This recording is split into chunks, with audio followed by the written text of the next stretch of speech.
సంస్కృతి సంపద YouTube channel తరఫున అందరికీ స్వాగతం.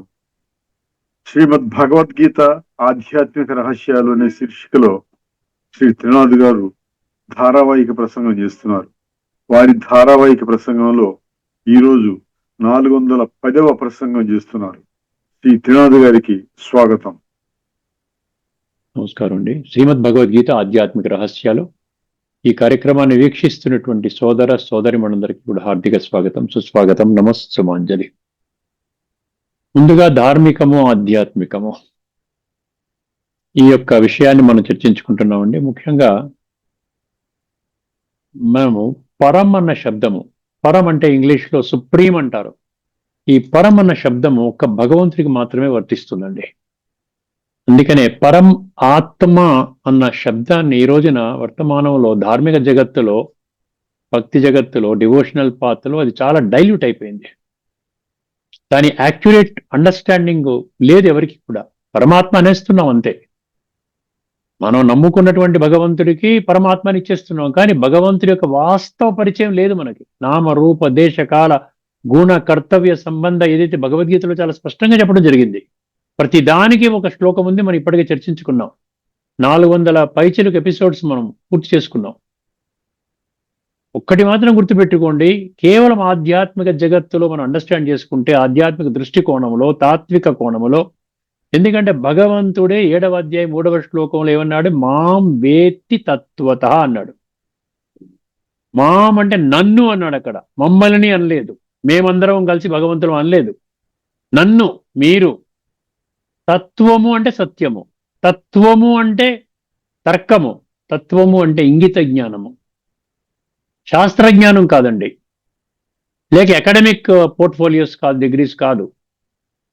కేవలం మనం సత్యం ఆధారంగా భగవంతుణ్ణి పొందాలి అన్నటువంటి ఒక సత్సంకల్పం ఉంటే చాలు.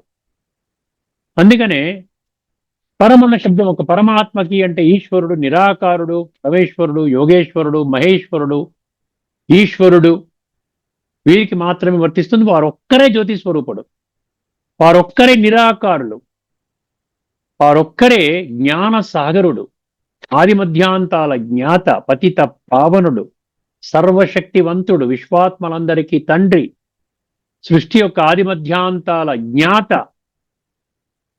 ఇవన్నీ లక్షణాలు. భగవంతుడు ఒక్కరే సత్యము, భగవంతుడు విశ్వాత్మలందరికీ ఒక్కరే. ఇవన్నీ ఒక్కరికే అప్లై అవుతుంది. ఆ ఒక్కరికి మాత్రమే పరం అన్న శబ్దము వాడాలి. ఇంకెవ్వరి కోసం వాడినా దాన్ని మీరు నిరూపించుకోలేరు. ఎలా, ఏ విధంగా పరం అని అడిగితే నిరూపించుకోలేరు. అది ఏ విధంగా పరము కాదు అని చెప్పేసి ఆధ్యాత్మిక కోణంలో అర్థం చేసుకునే వాళ్ళు స్పష్టంగా నిరూపించగలుగుతారు. ఎందుకంటే దేహదారులకి పరము అన్నటువంటి శబ్దము వర్తించదు. ఎందుకంటే దేహదారులు ప్రతి ఒక్కరు, దేహదారులు అంటే దేహము, ఆ దైహిక సంబంధమైన మనసు, బుద్ధి, ఇంద్రియాలు ఇవన్నీ కూడా ప్రకృతి యొక్క ఈ ఆపరేటస్ అంటున్నాం కదా, ప్రకృతి. ఈ ప్రకృతి ఉన్నటువంటి వాళ్ళు త్రిగుణాలలోకి వస్తారు. ముఖ్యమైన భేదం గుర్తుపెట్టుకోండి. దేహదారులు త్రిగుణాలలోకి వస్తారు అంటే సదాకాలికంగా వాళ్ళు ఒక స్థాయిలో ఉండరు. 33 కోట్ల దేవీ దేవతలు కూడా మళ్ళీ వాళ్ళు మనుషులుగా మారుతారు, మనుషుల నుంచి అసురులుగా మారుతారు, మళ్ళీ కాలచక్రంలో దిగుతారు, ఎక్కుతారు. ఎక్కే కళ, దిగే కళ ఈ దేహదారులకు వర్తిస్తుంది, పరమాత్మ వర్తించదు. ఇంతకంటే స్పష్టమైనటువంటి వివరణ ఇంకెక్కడ దొరకదండి మీకు. భగవద్గీత తత్వజ్ఞాన కోణంలో అర్థం చేసుకుంటే దొరుకుతుంది. అందువలన ఈ ముఖ్యమైన విషయం గుర్తించండి. ధార్మికంలో ఇవన్నీ ఏదో అందరినీ పరమ అనేస్తాం, అందరినీ పరమాత్మ అనేస్తాం, కానీ పరమాత్మ యొక్క సత్యపరిచయం మనకి ఎవరికి తెలియదు. అర్థమైందండి? ధార్మికము, స్థూలము, భౌతిక కోణములో పరమాత్మ అనేది వాడకూడదు. కేవలం ఆధ్యాత్మిక దృష్టికోణంలో పరమాత్మ అంటే పరమేశ్వరుడు, పరం. అర్థమైందండి? పరమ సత్యము, భగవంతుడు పరం సత్యం అంటారు కదా. పరం అనే పద్మం ఒక్క భగవంతుడికి మాత్రమే వర్తిస్తుంది. ఇప్పుడు మనము ఆ అంశాన్ని ముగించుకొని యక్ష ప్రశ్న 53 అండి. యక్ష ప్రశ్న 53. ఇందులో 53వ ప్రశ్న ఏం చెప్తుందండి? మనం గత ఎపిసోడ్లో కిం బంధనం అని చర్చించుకున్నాం. ఇది కిం మోక్షం, కిం మోక్షం. ఇది 53వ ప్రశ్న. దీనికి సమాధానం యుధిష్ఠిరుడు ఏమిచ్చారో చూడండి, చాలా చక్కగా ఇచ్చారండి. జ్ఞానం మోక్ష అన్నాడు. జ్ఞానమే మోక్షం అంట. జ్ఞానం లేకపోతే మోక్షం దొరకదు. జ్ఞానమే మోక్షం అంటే జ్ఞానమే మోక్షం అన్నాడు. ఒకసారి దీన్ని అర్థం చేసుకునే ప్రయత్నం చేద్దామండి. మోక్షం అంటే బంధనాల నుండి విముక్తి. ఏ కర్మ అయినా చేయండి, అది బంధనంలోకి వెళ్ళకూడదు. బంధించింది కార్మిక బాండేజ్ అంటుండే, కర్మ బంధించింది. సంకల్పాలు, చెడు సంకల్పాలు చేసి బంధించే, చెడు మాటలు మాట్లాడే బంధించే, మనసా వాచ కర్మణ అపవిత్రమైన పనులు చేస్తున్న బంధించాయి. బంధించడం అంటే ఏంటంటే ఆత్మ, ఇప్పటికీ కుళ్ళిపోయిన ఆత్మ ఇంకా కుళ్ళిపోవడం. అర్థమైందండి? బంధనాలు, అందుకనే బంధనాల నుండి విముక్తి అనేది మోక్షం అన్నమాట. అంటే స్వచ్ఛంగా ఆత్మ ఈ శరీరాన్ని విడవగలిగేటువంటి స్థితి, దాన్ని మోక్షం అంటారు. పునర్జన్మ, జనన మరణ చక్రం నుంచి విడుదల. ఇక్కడ జనన మరణ చక్రం నుంచి విడుదలంటే భక్తి మార్గంలో ఏమనుకుంటారు, అసలు కంప్లీట్ గా చక్రం నుంచి బయటకు వచ్చేస్తారు అనుకుంటారు. కాదు. జనన మరణ చక్రం నుండి ఏ ఒక్కరూ తప్పించుకోలేరు. అది జననము మరణం అనేది ఎక్కడొస్తుందంటే సత్య, త్రేత, ద్వాపర, కలి అనేటువంటి 4 యుగాలలో ఈ ద్వాపర కలి దగ్గరే మనకు దైహిక భ్రాంతి ఎంటర్ అవుతుంది. దేహ భ్రాంతిలో ఉన్న మనిషికి పుట్టడము, చనిపోవడం అన్న మాటలు వస్తాయి ఇక్కడ. ఎందుకంటే దేహాన్ని విడిచిపెడితే చనిపోవడము, దేహం తీసుకుంటే పుట్టడం. ఆసుపత్రిలో మెటర్నిటీ హౌస్లో పిల్లలు పుట్టారంటే పుట్టారంటాం. అదే ఒక మార్చురీ, ఇక్కడ హాస్పిటల్ మార్చురీస్లోనూ లేకపోతే శ్మశాన వాటికలు ఏమంటారు, చనిపోయారంటారు. ఈ పుట్టడము అంటే జన్మ మృత్యు ఇదంతా కూడా ఈ యొక్క ద్వాపర యుగం నుండి ప్రారంభమవుతుంది. అందుకనే ద్వాపర కలి అనేదే ఈ యొక్క దీంట్లో మనము జననము మరణము ఉంటుంది కంపల్సరీగా. ప్రతి ఒక్కరు కూడా కనీసం 1 జన్మైనా 2 జన్మైనా తీసుకోవాలి. జాతస్య హిద్రువో మృత్యు, గుర్తుపెట్టుకోండి. అజో నిత్య శాశ్వతోయం పురాణో. అర్థమైందండి? దేహినోస్మిన్ యదా దేహే కౌమారం యవ్వనం జరా తదా దేహాంతర ప్రాప్తి వాసాంసి జీర్ణాని యదా విహాయ నవాని గృహణాతి నరోపరాణి తదా శరీరాన్ని విహాయ జీర్ణాని అన్యాని సంయాతి నవాని దేహి. ఇవన్నీ శ్లోకాలు మీ ముందు ఉంచాను. ఏం చెప్పారు? ఖచ్చితంగా కాలచక్రంలో ప్రతి ఒక్కరూ రావాల్సిందే. విడుదల అనేది ఉండదు. విడుదల ఎప్పుడు ఉంటుంది? సత్యయుగంలోకి రారనుకోండి, ఆ కాలం మాత్రము ఆ ఒక్క యుగం మీకు విడుదల. మీరు త్రేతాలో కూడా రాలనుకోండి, అరకల్పం మీకు విడుదల. ద్వాపరంలో కూడా రారనుకోండి, 3 అంతులు విడుదల. కలియుగంలో ఎక్కడో దగ్గర వస్తారు, చివరిన వస్తారు. అప్పుడు మీకు మీ జననమరణ చక్రంలోకి వచ్చినట్టు అనమాట. కర్మ ఫల బంధనం నుండి స్వతంత్రం. అర్థమై? మోక్షం అంటే ఏంటి? కర్మ చేస్తాము, కానీ కర్మ యొక్క ఫలితం మీద, దాని మీద ఆధారం చేసుకొని కర్మ చెయ్యము. కర్మణ్యేవాధికారస్తు. అర్థమైందండి? దుఃఖానికి పూర్తి ముగింపు మరియు పరమశాంతి సాధన. దుఃఖం ఉండకూడదు. మోక్షం అంటే ఏంటి? భౌతికంలోనే ఇక్కడ ఉంటూ కూడా మనం ఆత్మచింతన చేసామంటే దాన్నే మోక్షం అంటారు. అంటే శరీరంలో ఉంటూ కూడా శరీర భ్రాంతి నుండి బయటపడతామన్నమాట. డెల్యూషన్ అంటారు ఇంగ్లీషులో. అర్థమైందండి? సో ముక్తి అంటే ఏంటి? బంధన రాహిత్యము, శాంతి. ఇదన్నీ దేని ద్వారా వస్తుంది? జ్ఞానము ద్వారా వస్తుంది. అర్థమైందండి? ఇక్కడ గీతా శ్లోకాల్లో మనకి ఒక 2-3 శ్లోకాలు ఉన్నాయండి, చెప్తాను. నోట్ చేసుకున్న వాళ్ళు నోట్ చేసుకోవచ్చు. కర్మ బంధనం నుండి విముక్తి కావాలండి. ముఖ్యంగా మోక్షం అంటే కర్మ బంధనం నుండి మోక్షం. బంధనం అంటే నేను చెప్పాను కదా, కర్మ సంబంధము, కర్మ బంధనము. కర్మ సంబంధము అంటే సాత్వికము, కర్మ బంధనము అంటే తామసికము. అర్థమైందండి? ఇక్కడ 2వ అధ్యాయంలోని 51వ శ్లోకము చాలా స్పష్టంగా వినండి. కర్మజం బుద్ధియుక్తాయి ఫలం త్యక్త్వా మనీషిణః. అర్థమైందండి? జన్మబంధ వినిర్ముక్త పదం గచ్చంతి అనామయం. పదం గచ్చంతి అనామయం. కర్మజం బుద్ధియుక్తా హి ఫలం త్యక్త్వా మనీషిణః. ఏమన్నారు కదా అక్కడ? జన్మబంధ వినిర్ముక్తా పదం గచ్చంతి అనామయం. ఇక్కడ ఏమంటున్నాడు? బుద్ధి యోగముతో ఫలాసక్తి లేకుండా చేసేవారు మాత్రమే జన్మ బంధనము నుండి, ఈ బంధనాల నుండి విముక్తి చెందుతారు. అంటే కర్మ ఫలితం ద్వారా వచ్చేటువంటి బంధనము నుంచి విముక్తి చెందుతారు. అనామయం అంటే ఏంటంటే దుఃఖరహిత సత్య త్రేతాయుగంలో వెళ్తారు. అక్కడ దుఃఖం ఉండదండి, అక్కడ అనారోగ్యం ఉండదు, కష్టాలు నష్టాలు దుఃఖాలు ఏమి ఉండవండి, అంత హాయిగా ఉంటారు. దాన్ని మోక్షము అంటాడు. 2వది 5వ అధ్యాయంలోని 26వ శ్లోకం కూడా ఈ బంధనం గురించి చెప్తోంది. ఏం చెప్తోంది? కామక్రోధ వియుక్తానాం యతీనాం యత చేతసాం అవితో బ్రహ్మ నిర్వాణం వర్తతే విదితాత్మనాం అన్నాడు. ఇవన్నీ చర్చించుకున్నాం, ఇప్పటికే మనం డీటెయిల్డ్ గా చర్చించుకున్నాం. గత ఎపిసోడ్స్ తిరిగేస్తే మీకు అర్థమవుతుంది. ఇక్కడ బ్రీఫ్ గా కామక్రోధ రహితుడు, ఇంద్రియ నిగ్రహవంతుడు, ఆత్మజ్ఞాని, అతనికి ఈ జన్మలోనే మోక్ష స్థితి అనుభవం అవుతుంది. తర్వాత 8వ అధ్యాయంలోని 15వ శ్లోకము, మాముపేత్యతు కౌంతేయ దుఃఖాలయం అశాశ్వతం ఆప్నువంతి మహాత్మానః సంసిద్ధిం పరమాం గతాః. ఇక్కడేమన్నాడు, భగవంతుని చేరిన మహాత్ములు దుఃఖమయమైన పునర్జన్మను పొందరు. అంటే ఏంటి? సత్య త్రేతాయుగాల్లో వాళ్ళు ఎంట్రీ తీసుకుంటారు. అక్కడ జననము మరణం ఉండదు. ఆత్మిక స్థితిలోనే ప్రతి ఒక్కరు ఉంటారు, ఆత్మాభిమాని స్థితిలో ఉంటారు. అర్థమైందండి? అదే నిజమైనటువంటి మోక్షము. ఇంకా 2-3 విషయాలు ఉన్నాయి, చెప్తానండి. అక్కడికి అది మన ఏమన్నా అక్కడికి భగవద్గీతతో సంబంధించిన శ్లోకాలు 3 చెప్పాను మీకు. అది మీరు శ్లోకాల నంబర్లు కూడా చెప్పాను మీకు. ఇప్పుడు ఆధ్యాత్మిక పరిభాషలో 2 రకాలుగా ఉంటుందంట మోక్షము. ఒకటి జీవన్ముక్తి. జీవన్ముక్తి అంటే జీవితంలో ఉంటాం, శరీరం ఉంటుంది కానీ శరీర భ్రాంతి ఉండదు. ఆ జీవన్ముక్తి అవస్థ ఏంటంటే సత్య త్రేతాయుగాల్లో ఉంటుంది. తర్వాత ద్వాపర కలియుగాల్లో ఏముంటుంది? మళ్ళీ అక్కడ కర్మ చేస్తూ ఉంటాం, ఆసక్తి పెరుగుతుంది, కర్మ బంధనంలోకి వస్తాం. దాన్ని ముక్తి అంటారు. వాళ్ళు ఏం చేస్తారు? పరంధామంలో వెళ్ళి కూర్చుంటారు. సత్య త్రేతాయుగాల్లోకి వాళ్ళు రారు. అర్థమైందండి? జీవన్ముక్తి అంటే శరీరంలో ఉన్నప్పుడే ఆత్మస్మృతిలో సిద్ధం. శరీరం ఉంటాం కానీ ఆత్మిక స్థితిలో ఉంటాం. శరీరాన్ని అవసరమైనంత వరకే వాడుకుంటాం, ఇంద్రియాలని అవసరమైనంత వరకే వాడుకుంటాం. వికారాలపై విజయము. కర్మ చేస్తూనే అనాసక్తి వైఖరి అన్నమాట. ఫలం మీద ఆసక్తి లేకుండా ఉంటుంది. సుఖదుఖాలకు అతీత స్థితి.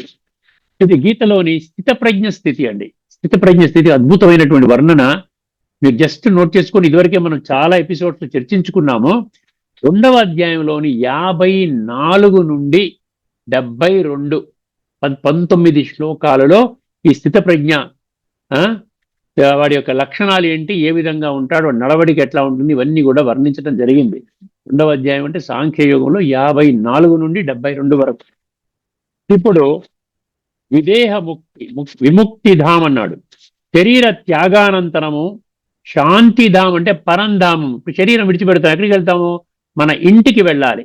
పరంధామం అంటే బ్రహ్మమాతత్వము, ఆత్మల లోకము, అమరధామము, శాంతిధామము అక్కడనమాట.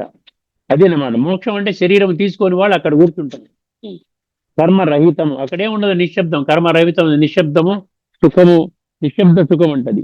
అంటే శబ్దాతీత సుఖము, ఇంద్రియాల క్రియలన్నీ నిలిచిపోయిన నిశ్చల ఆనందము, ఆత్మత్వన స్వరూప శాంతిని ఆ విధంగా ఆత్మిక స్థితిలోనే పరంధామంలో ఉంటుంది. దాన్ని ముక్తి అంటారు.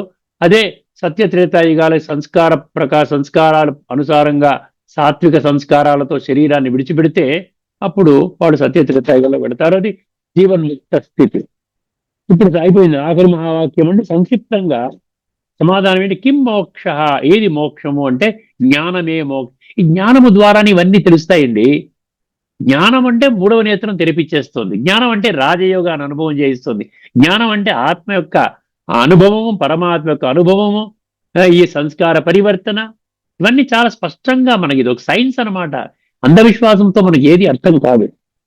ఆత్మజ్ఞానముతో అవిద్య ఏం పోతుందండి? అవిద్య పోతుందండి. అహంకారము, వికారాలు, కర్మబంధనాల నుంచి పూర్తిగా విముక్తి, పునర్జన్మ నివృత్తి. పునర్జన్మ గురించి చెప్పుకున్నాం కదండి. శాశ్వత పునర్జన్మ రహితం అనేది ఉండదండి. శరీరంలో ఉండగానే ఆత్మస్వరూప స్థితి, దాన్ని జీవన్ముక్తి. శరీరంలో ఉండగానే ఆత్మస్వరూప స్థితి జీవన్ముక్తి. పరమశాంతి, ఈ మొత్తం ఫలితాన్ని మనము మోక్షము అని పిలుస్తాము. అందుకే జ్ఞానమే మోక్షము అని యుధిష్ఠరుడు చెప్పటము జరిగింది. ఇది 53వ ప్రశ్న. తదుపరి ఎపిసోడ్లో 54వ ప్రశ్న మనం పరిశీలిద్దాం. ఇప్పుడు గత ఎపిసోడ్లో గీతా శ్లోకం తీసుకున్నాము. ఈ ఎపిసోడ్లో మనము ఉపనిషత్తును పరిశీలిద్దామండి. బృహదారణ్యక ఉపనిషత్తు. ఇందులో 2 మంత్రాలు నేను పరిశీలిస్తున్నానండి. క్విక్గా చదువుతాను, చాలా ఈజీగా అర్థమవుతుంది. భగవంతుడు నిరాకారుడు అన్న సత్యాన్ని కుండ బద్దలు కొట్టినట్లుగా ఇది ప్రూవ్ చేస్తోంది. అద్భుతమైనటువంటి సాక్ష్యం. ఎక్కడ ఏ శాస్త్రం తిరగేసినా మీకు ఇదే వస్తుందండి. భగవంతుడు దేహదారి కాదు. దేహదారి అంటే త్రిగుణాల్లోకి వస్తాడు. దేహదారి అంటే సదా ఆనందంగా ఉండడు, సదా జ్ఞానసాగరుడు. సృష్టి యొక్క ఆది మధ్యాంతాల జ్ఞానం తెలియదు. దేవీ దేవతలకు కూడా ఒక్క జన్మ యొక్క జ్ఞానమే ఉంటుంది. అర్థమైందండి? అందువలన ఏ శాస్త్రము కూడా చెప్పదు మీకు భగవంతుడు దేహధారి. ఈ విషయాన్ని చాలా స్పష్టంగా అర్థం కావాలంటే బుద్ధి నేత్రం తెలుసుకోవాలి, తాత్విక దృష్టికోణంలో అర్థం చేసుకోవాలి. మొదటి మంత్రం అంటే 2 మంత్రాలు, అది ఏంటంటే బృహదారణ్యక ఉపనిషత్తు అండి. 3.8.8 బృహదారణ్యక ఉపనిషత్తు 3.8.8. ఇందులోనే 3.8లో కూడా ఇంకొక మంత్రం ఇచ్చాడు. ఇదే విషయాన్ని చెప్తూ 2 మంత్రాల యొక్క చర్చ జరుగుతోంది. అది కొట్టగానే మన గూగుల్లో. అందువల్ల నేను 2 మంత్రాలను మీ ముందు పెడుతున్నాను అనమాట. ఒక్కసారి గమనించండి. మొదటి మంత్రం ఏంటండి? అశరీరం వావసంతం, భగవంతుడు అశరీరుడు. అర్థమైందండి? అశరీరం వావసంతం అంటే భగవంతుడు అశరీరుడు. మంత్రం అశరీరం వావసంతం న ప్రియో ప్రియే స్పృశతః, న ప్రియే ప్రియో ప్రియా ప్రియే స్పృశతః. ఇది మంత్రం అండి. 2 పంక్తులు ఉన్నాయి మంత్రం. ఇప్పుడు దీన్ని ఒక్కసారి, అశరీరం అంటే శరీరము లేనివాడు అశరీరుడు, వావసంతం అంటే నిజంగా ఉన్న సత్యస్వరూపుడు. భగవంతుడు సత్యము. సత్యం శివం సుందరం అంటే పరమాత్మకి మాత్రమే వర్తిస్తుంది. నా స్పృశతః, భగవంతుని తాకలేము. శరీరముతో దేవతల్ని తాకగలుగుతాం, విగ్రహాన్ని తాకగలుగుతాం, మనుషుల్ని తాకగలుగుతాం, అది స్పర్శ చేయగలుగుతాం, కానీ భగవంతుని తాకలేమంటున్నాడు. ప్రియ అప్రియే, ఇష్టము అనిష్టము, సుఖము దుఃఖము, అర్థమైందండి, వీటికి దూరముగా ఉంటాడు భగవంతుడు. తాత్పర్యం చూడండి. మొదటి మంత్రం తాత్పర్యము, పరమసత్యుడైన దేవుడు అశరీరుడు. దేవుడు అంటే భగవంతుడి ఇక్కడ పరమాత్మ. అందువలన సుఖము దుఃఖము ఇష్టము అనిష్టము ఆయనను తాకవు. అంటే ద్వంద్వాతీతుడు అంటాం భగవంతుడిని, త్రిగుణాతీతుడు అంటాం భగవంతుడు. ఈ 2 మర్చిపోకండి. శరీరం ఉన్న వాళ్ళకి ద్వంద్వాలు ఉంటాయి, ద్వంద్వాల్లో ఉంటారు, త్రిగుణాల్లో ఉంటారు. అంటే భగవంతుడు శరీరబద్ధుడు కాదు. కర్మఫల ద్వంద్వాలు ఆయనకు వర్తించవు. ఆయన ఎప్పుడు అవికారుడు, శుద్ధుడు, పరమ పావనుడు. కాబట్టే వారిని మాత్రమే పతిత పావనుడు అని వారిని మాత్రమే అనాలి. వారికే అర్హత ఉంది. ఎందుకంటే సదా పావనంగా ఉన్నవారే పతితుల్ని పావనంగా చేస్తారు. ఒక పతితుడు ఇంకొక పతితుల్ని పావనం చేస్తాడా? దేహదారులు అందరూ పతితులే. దేహదారులు ఇంకొక దేహదారిని పావనంగా చెయ్యలేరు. ఇది చిన్న కామన్ సెన్స్, ఇంగిత జ్ఞానం సరిపోతుంది. కేవలం సత్యము బుద్ధి నేత్రం తెలుసుకుంటే మనం మన యొక్క విధి విధానాన్ని మార్చుకునే అవకాశం ఉంటుంది. సారాంశం ఏంటంటే భగవంతుడు అశరీరుడు, కర్మఫలాల బంధనానికి అతీతుడు, సుఖ దుఃఖాలకు అతీతుడు, ప్రకృతి ప్రభావానికి అతీతుడు. ఇది నేరుగా చెబుతున్న సత్యము. భగవంతుడు శరీరముతో పుట్టేవాడు కాదు. భగవంతుడు మానవ అవతారము కాదు. సంప్రదాయ వేదాంత వ్యాఖ్యానము ఆచార్యుల ప్రకారం పెట్టాడు. పరమాత్మ అజన్మ అమరుడు, శరీరమే లేకపోవడం వల్ల పాపపుణ్యాలు అంతవు, ఆయనకు లాభ నష్టాలు భావనలు లేవు, ఆయన శుద్ధ చైతన్య స్వరూపుడు. ఆధ్యాత్మిక దృష్టికోణములో పరమాత్మ నిరాకార జ్యోతిర్బిందు స్వరూపుడు, ఈశ్వరుడు లేక శివుడు. ఆయన శరీరములో జన్మించడు, ఆయనకు కర్మ బంధనము లేదు, ఎల్లప్పుడూ శాంతి పవిత్రత జ్ఞాన స్వరూపుడు. అందువలన భగవంతుడిని శరీర రూపంగా ఊహించడము ఏమన్నాడు? అవిద్య అంటున్నాడు. అవిద్య అంటే విద్య లేనివాడు. విద్య లేనివాడు వింత పశువు అంటారు చూసారా? విద్య లేనివాడు అంటే అజ్ఞాని అన్నమాట.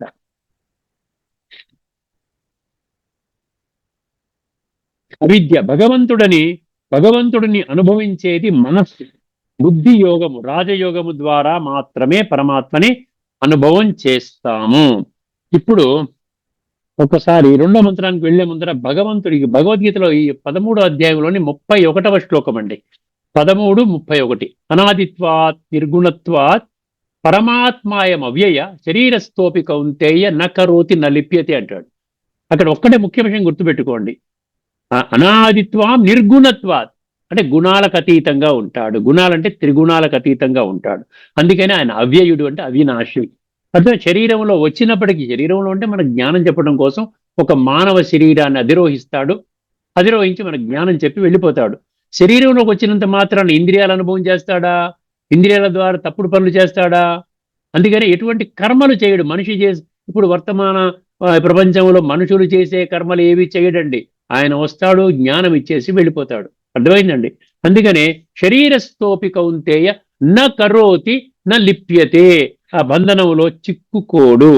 అదేవిధంగా 15వ అధ్యాయంలోని 17వ శ్లోకము ఉత్తమ పురుషస్త్వన్య పరమాత్మేత్యుదాహృత యో లోకత్రయమావిశ్య బిభర్తి అవ్యయ ఈశ్వర అన్నాడు. అర్థమైందండి అక్కడ. అక్కడ అవ్యయ అన్నాడు చూసారా. పరమాత్మ నిరాకారుడు, ఎప్పటికీ ఉండేటువంటి వాడు. 1861 కూడా ఈశ్వర సర్వభూతానం అన్నాడు. ఈశ్వర సర్వభూతానం అంటే అర్థం ఏంటి? పరమాత్మ ప్రతి ఒక్కరిలో ఉంటాడు అనేటి ఒక భావన నెలకొని ఉన్నది. ఆ విధంగా ఉండడండి. కానీ ఆత్మస్వరూపం ప్రతి ఒక్కరిలో కూడా ఉంటుంది. శరీరములో ఉన్నా శరీరము కాదు ఆయన. శరీరము అరువుగా తీసుకుంటాడు. ఆ విధంగా 9వ అధ్యాయం 11వ శ్లోకంలో చెప్పినట్టుగా ఏం చెప్తాడు? అవజానంతి మా మూఢ మానుషిం తనుమాశ్రితం అంటాడు. 9వ అధ్యాయం 11వ శ్లోకం ఆధారంగా ఆయన శరీరం తీసుకుంటాడు. కానీ శరీరంలో వచ్చినంత మాత్రాన ఆయన ఇటువంటి కర్మలు చేయడు, ఇటువంటి బంధనంలోకి కూడా రాదు. ఇప్పుడు రెండో మంత్రం అండి. బృహదారణ్యోపనిషత్తులో 3.8 అని పెట్టుకోండి. అందులో ఈ మంత్రము, రెండో మంత్రము, ఇది చాలా పెద్ద మంత్రం అండి. చాలా స్పష్టంగా చదివేస్తాను, చాలా జాగ్రత్తగా వినండి. పరమాత్మ యొక్క లక్షణాలు చెప్తున్నాడు. చాలా ఈజీగా మీకు అర్థమవుతుంది. ఉపనిషత్తుల్లో కూడా ఇటువంటి భావన ఉందా, భగవద్గీతలో ఉన్న విషయమే ఉపనిషత్తుల్లో ఉందా అని మీకు ఆశ్చర్యపోతారు. అర్థమైందండి. బృహదారణ్యోపనిషత్తు 3.8 మంత్రము 2. అస్థూలం అస్థూలమనన్వ హ్రస్వమదీర్ఘం. ఈ శ్లోకం కంటే కూడా నేను ఒక్కొక్క పదం అర్థం చెప్పేస్తాను. ఇక్కడ ఏమంటున్నాడు? 4 పంక్తులు 5 పంక్తులు ఉన్నాయి. దాని ఒక్కొక్క పదాన్ని విడగొట్టి నేను అర్థం రాసుకున్నాను. అస్థూలం అంటే ఏంటి? స్థూల రూపం లేదు. అర్థమైంది? అస్థూలం. తర్వాత ఏమన్నాడు? అణను అన్నాడు. అంటే సూక్ష్మ రూపము కూడా లేదు. సూక్ష్మ పదార్థము కాదు, అసలు పదార్థమే కాదు, ఒక మ్యాటర్ కాదు భగవంతుడు. అర్థమైందండి? అందుకని దానికంటే ఇంకా సన్నగా ఉంటా, అంటే ఏం కనబడ్డు అనమాట. పరమాత్మ ఆత్మస్వరూపుడు, జ్యోతి స్వరూపుడు. ఆత్మ కనబడదు, పరమాత్మ కనబడ్డు. తర్వాత హ్రస్వం అన్నాడు. హ్రస్వం అంటే చిన్నది కాదు, అదీర్ఘం అంటే పొడవు కాదు, అలోహితం అంటే రంగు లేనిది, అస్నిగ్ధం అంటే అంటుకునేది కాదు, అచ్ఛాయం అంటే నీడ లేనిది, అతమః అంటే అంధకారము కాదు, అవాయువు అనాకాశం గాలి కాదు, ఆకాశము కాదు, అసంగం అంటే ఆసక్తి లేనివాడు, అరసం అగంధం రుచి లేదు, వాసన లేదు. చూడండి భగవంతుడి గురించి ఎలా చెప్తున్నాడు, ఎంత స్పష్టంగా ఉందో. కేవలం అంటే ఏంటంటే భగవద్గీత ఆధ్యాత్మిక రహస్యాలు తెలుసుకోకపోయినట్లయితే ఇది కేవలం పుక్కిటి పురాణం లాగా పఠన పారాయణ శ్రవణ ప్రచార ప్రసారానికి పనికొస్తుంది. కానీ మన జీవితము మార్పు ఉండదు. ఇప్పుడు మనం ఆధ్యాత్మిక రహస్యాలు తెలుసుకున్నాం కాబట్టి ఇవన్నీ విషయాలు మనకు చాలా స్పష్టంగా అర్థమవుతుంది. అచక్షు అశ్రోత్రం అన్నాడు. అంటే కళ్ళు లేవు, చెవులు లేవు. అంటే చూసారా, ఫిజికల్ బాడీకి ఉన్నటువంటి ఏవి లేవు. అవాక్ మనాహ, వాక్కు లేదు, మనిషిలో ఉండేటువంటి మనస్సు కూడా కాదు. అతేజస్కం, భౌతిక వెలుగు కాదు. అప్రాణం, ప్రాణవాయువు కాదు. అముఖం, ముఖరూపము లేదు. అమాత్రం, కొలవలేనిది. అనంతరం, అబాహ్యం, లోపల కూడా కాదు, బయట కూడా కాదు. ఆఖరిగా నతదష్టుతే కించన, ఏది దానిని తాకదు. ఎవరు కూడా తాకలేరు పరమాత్మని. నతదష్టుతే కశ్చన, అది ఎవరిని తాకదు. అంటే తాకడం అంటే ఏంటి? ఫిజికల్ గా ఉంటేనే వాళ్ళు మనం తాకుతారు, మనం వాళ్ళని తాకుతాం. అది కాకుండా ఏంటంటే తాకదు అంటే ఎటువంటి బంధనములో చిక్కుకోదు. ఒక్కసారి తాత్పర్యం చెప్పేస్తానండి, దాన్ని బట్టి మీకు విషయం స్పష్టమవుతుంది. వాక్యార్థం ఏంటంటే ఈ మంత్రము చెబుతుంది, ఏమి చెబుతుందంట? భగవంతునికి స్థూల సూక్ష్మ భౌతిక రూపము లేదు. పొడవు, చిన్నదనం వంటి కొలతలు లేవు. రంగు, నీడ, రూపము లేవు. వాసన, రుచి లేవు. కళ్ళు, చెవులు వంటి ఇంద్రియాలు లేవు. భౌతిక వెలుగు కాదు, ప్రాణవాయువు కాదు, లోపల బయట అన్న భావనలు వర్తించవు. ఆయన పూర్తిగా నిరాకారుడు, అశరీర చైతన్య స్వరూపుడు, శుద్ధ చైతన్య స్వరూపుడు. ఏం చెప్పారండి? భగవంతుడు నిరాకారుడు, రూపరహితుడు, ఇంద్రియాతీతుడు, కొలవలేనివాడు, స్పర్శించలేనివాడు, కర్మ బంధనాలకు అతీతుడు. అంటే భగవంతుడు విగ్రహము కాదు, భగవంతుడు మనిషి కాదు, భగవంతుడు భౌతిక జ్యోతి కాదు, ప్రకృతి పదార్థము కాదు. ఆయన శుద్ధ చైతన్యము. భౌతిక జ్యోతి కూడా కాదు. జ్యోతిషామపిత జ్యోతి అంటాడు 13వ అధ్యాయం 17వ శ్లోకంలో. ఆ జ్యోతి అంటే ఫిజికల్ గా మనం వేసుకుంటే, ప్రమిద వేసుకుంటే ఒక జ్యోతి కనబడుతుంది. ఆ జ్యోతి కాదు, ఒక డాట్ అన్నమాట. అర్థమైందండి? అదే, అందుకని జ్యోతి భౌతిక జ్యోతి కాదన్నాను. సాంప్రదాయ వేదాంత వ్యాఖ్యానం ఇది అక్షర బ్రహ్మం యొక్క నిర్వచనం. అక్షర అంటే, క్షర అంటే క్షీణించేది, పెరిషబిలిటీ. అక్షర అంటే ఇంపెరిషబుల్, గాడ్ ఇస్ ఇంపెరిషబుల్. యొక్క నిర్వచనం. వర్ణించలేని నిత్య చైతన్యము, స్థలము కాలానికి అతీతం, స్థలము కాలానికి అతీతం, పరధామంలో ఉంటాడు. మనస్సు భాష అందని పరమ సత్యము. మనస్సుకి భాషకి అందదు. భగవంతుడికి శరీర రూపం ఉన్నది అన్న భావన చూసారా, భగవంతుడికి శరీర రూపం ఉన్నది అని అనుకుంటారు చాలా మంది. ఆ భావన భౌతిక లక్షణాలతో భగవంతుణ్ణి ఊహించడం, భౌతిక లక్షణాలతో భగవంతుని కూడా ఊహించుకోవడము, ఇదేమంటుండి ఇది స్పష్టముగా నిరాకరిస్తుంది. ఈ యొక్క మంత్రం ఏదైతే ఉందో, ఉపనిషత్తు యొక్క మంత్రము, ఇది నిరాకరిస్తుంది, ఖండిస్తుంది అంటున్నాడు. ఆధ్యాత్మిక దృష్టికోణములో ఈ మంత్రం నేరుగా ఏమి నిర్ధారిస్తుందంట? పరమాత్మ నిరాకార జ్యోతిర్బింద స్వరూపుడు, ఈశ్వరుడు లేక శివుడు. ఆయనకు శరీరము లేదు, రంగు లేదు, రూపము లేదు, ఇంద్రియాలు లేవు. ఆయన మాయకు అతీతుడు, కర్మలకు అతీతుడు, ఎప్పటికీ పవిత్రుడు, కనబడడు, ధ్యానములో అనుభవింపబడతాడు. ఇదే గీతలో 11వ అధ్యాయం 8వ శ్లోకం ఏం చెప్పాడండి? నతుమాం శక్యసే ద్రష్టుం అనేనైవ స్వచక్షుష దివ్యం దదామి తే చక్షు పశ్యమే యోగమైశ్వరం అన్నాడు.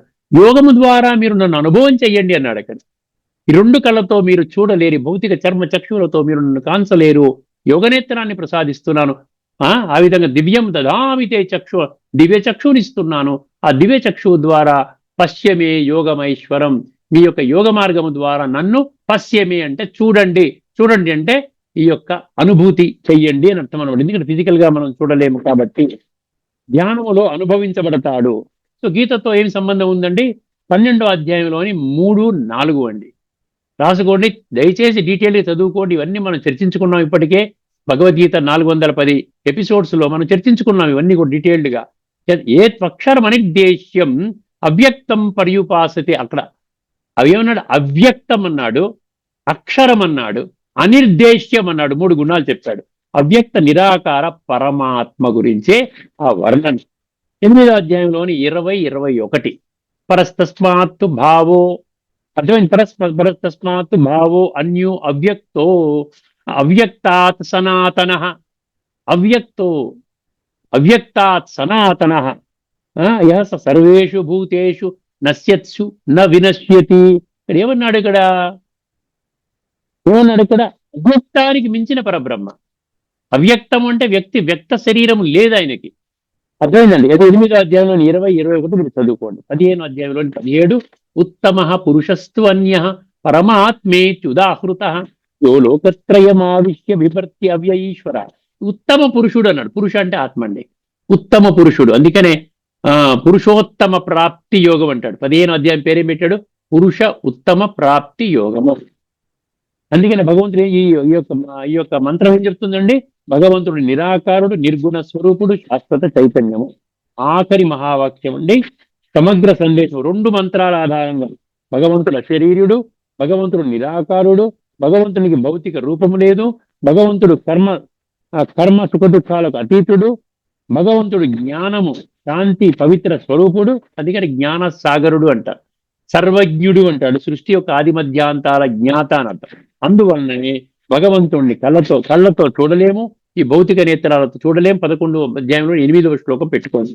2 కళ్ళతో చూడలేమని చెప్పాడు. విగ్రహంలో పరిమితము చేయలేము, ఒక విగ్రహంలో పరిమితము చేయలేము.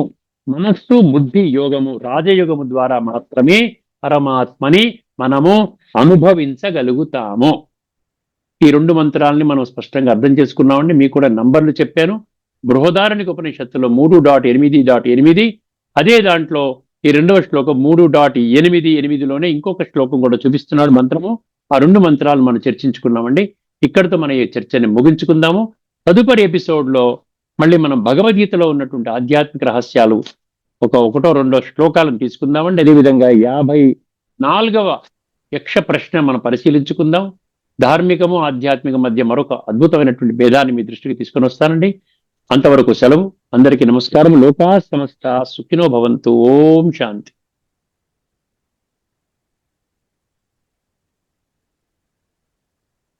శ్రీమద్ భగవద్గీత ఆధ్యాత్మిక రహస్యాలు అనే శీర్షికలో ధారావాహిక ప్రసంగం చేసిన శ్రీ త్రినాథ్ గారికి ధన్యవాదాలు.